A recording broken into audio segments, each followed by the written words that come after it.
Au travers de cette vidéo, nous allons vous accompagner dans la pose de produits Roblin, fabricant français de hottes de cuisine. Le moteur d'intérieur se fixe dans un garage ou dans les combles par exemple, à une distance de 3 à 6 mètres de la hotte, afin de garantir un confort phonique optimal. Nos plafonniers se fixent à une hauteur de 1,50 m maximum du plan de cuisson.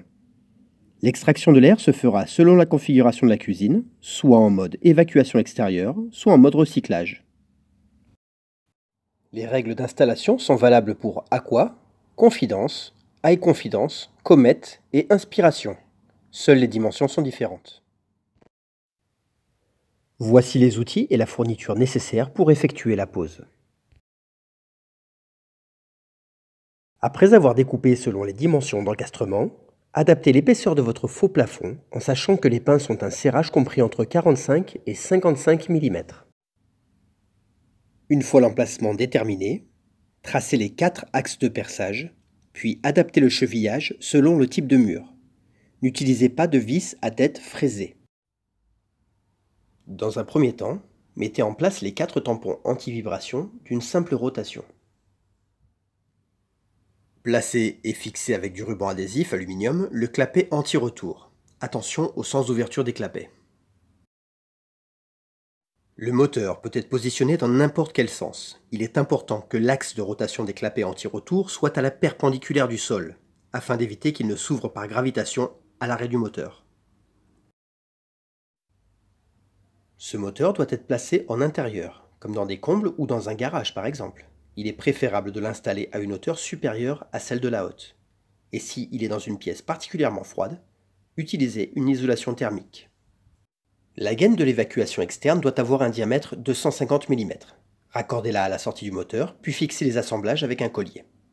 Même opération pour la gaine qui relie le moteur à la hotte, mais qui, elle, a un diamètre de 200 mm. Amenez le câble de commande et d'alimentation du moteur jusqu'à la hotte.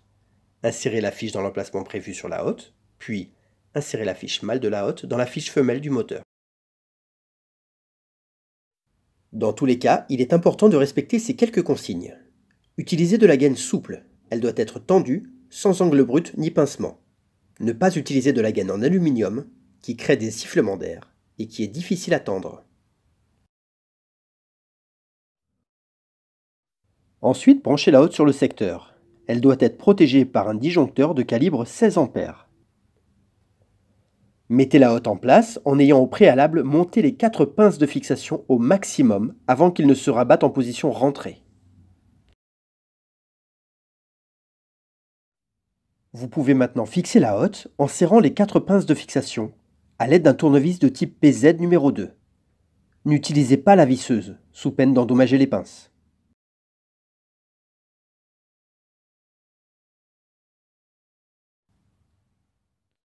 Retirez la hotte. Exercez une pression sur la hotte de façon à la maintenir plaquée au plafond. Puis dévissez à l'aide d'un tournevis de type PZ numéro 2 les 4 pinces de fixation jusqu'à la butée. Ne forcez pas sur la butée. Descendez délicatement la hotte de son emplacement. Changez le sens d'évacuation.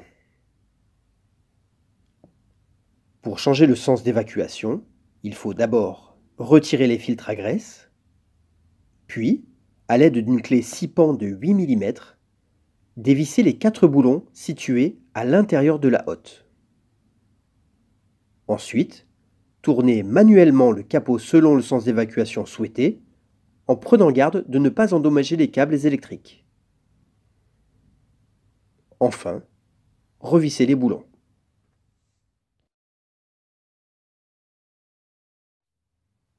Évacuation horizontale rigide. Si vous êtes dans la configuration d'une évacuation horizontale rigide, enlevez à l'intérieur de la hotte les 4 vis qui maintiennent la collerette rectangulaire. Puis à l'aide d'un marteau, retirez l'obturateur latéral. Assemblez solidement avec du ruban adhésif par exemple, la collerette et la gaine rigide. Ensuite, et avant le montage, préparez la gaine dans le plafond et la laissez en attente suivant les dimensions indiquées en longueur par X et en hauteur par Y.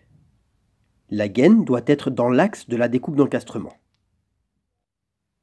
Une fois la hotte fixée, axez manuellement le conduit face à la bouche d'extraction et enfin serrez les vis. Si vous êtes dans le cas d'une évacuation horizontale souple, utilisez de la gaine de 200, un collier de serrage, l'adaptateur fourni et la collerette rectangulaire. Le procédé est le même que pour l'évacuation horizontale rigide. Fixez la hotte sur le plancher supérieur. Pour la fixation directe sur le plancher supérieur, il est recommandé d'utiliser des tiges filetées de 8 mm, des rondelles et des écrous freins. Si vous n'avez pas d'écrous freins, mettez des écrous renforcés par des contre-écrous. Retrouvez ces tutos sur le site roblin.fr ou contactez le service technique au 01 30 28 94 00.